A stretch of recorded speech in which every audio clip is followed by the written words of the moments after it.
হরে কৃষ্ণ। আমার চ্যানেলে সবাইকে সুস্বাগতম।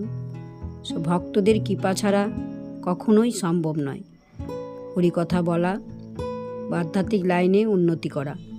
তো আপনাদের একটি লাইক এবং সাবস্ক্রাইব আমার পাশে থাকবেন, তাহলে আমার আধ্যাত্মিক কালচারে আমি এগিয়ে যেতে পারবো।